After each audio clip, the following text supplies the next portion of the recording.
Shalom, selamat siang untuk kita semua. Hari ini saya akan membawakan video tentang materi pembelajaran berbasis HOTS dan TIPEC. HOTS adalah singkatan dari High Order Thinking Skill atau alias keterampilan berpikir tingkat tinggi. Konseptual pembelajaran berorientasi keterampilan tingkat tinggi. HOTS dipicu oleh 4 kondisi, yaitu yang pertama, sebuah situasi belajar tertentu yang memerlukan strategi pembelajaran yang spesifik dan tidak dapat digunakan dari situasi yang lainnya. Yang berikut, yang kedua, bahwa kecerdasan yang tiap lagi dipandang sebagai kemampuan yang tidak bisa diubah, melainkan persatuan pengetahuan yang dipengaruhi oleh berbagai faktor yang terdiri dari lingkungan belajar, strategi belajar, dan juga kesadaran dalam belajar. Yang ketiga, pemahaman pandangan yang telah bergeser dari unidimensi linear, hierarki atau spiral, menuju pada pemahaman pandangan ke multidimensi dan interaktif. Yang berikut, yang keempat, keterampilan berpikir tingkat tinggi yang lebih spesifik seperti penalaran, kemampuan analisis, kemampuan pemecahan masalah. Yang berikut, yang keempat, keterampilan berpikir tingkat tinggi yang terlebih spesifik seperti penalaran, kemampuan analisis, kemampuan pemecahan masalah, dan keterampilan kritis dan kreatif. Sekarang kita masuk dalam keterampilan berpikir menurut Bloom. Keterampilan dari Bloom dibagi menjadi 2, yaitu yang pertama, keterampilan berpikir tingkat rendah, yaitu mengingat, memahami, dan menerapkan. Yang kedua, yaitu keterampilan berpikir tingkat tinggi, yaitu menganalisis, mengevaluasi, dan mencipta. Sedangkan aspek keterampilan berpikir tingkat tinggi, yang pertama, transfer of knowledge, 2, critical and creative thinking, yang ketiga, problem solving atau memecahkan masalah. Baik, sekarang kita masuk dalam TIPEC, merupakan pengembangan yang kompleks. TIPEC terdiri dari technological knowledge, pedagogical knowledge, dan content knowledge. Kemudian diintegrasikan menjadi satu. Sekarang kita bahas masing-masing komponen TIPEC.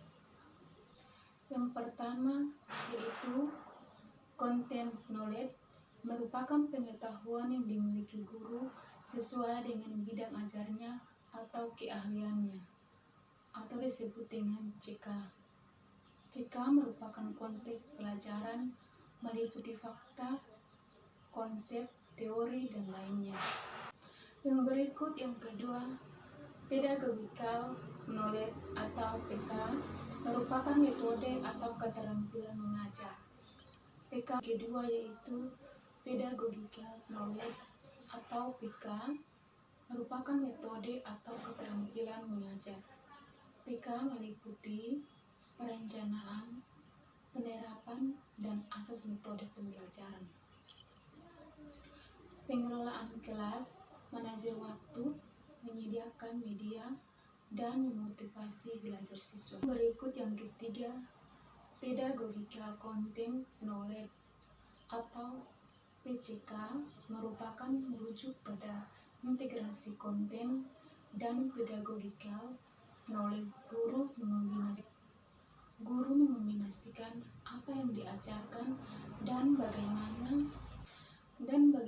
cara mengajarkannya. Ini meliputi pengetahuan guru terhadap materi sehingga dapat menyampaikan dengan baik, pengetahuan tentang kesulitan siswa dan pengalamannya, cukup tentang materi dan metodenya. Komponen berikutnya yaitu 4, teknologi knowledge atau TK, merupakan kemampuan menggunakan teknologi baik teknologi belajar maupun teknologi canggih seperti pengguna aplikasi, kemudian menggunakan web, pengujian menggunakan tim pembelajaran berbasis komputer.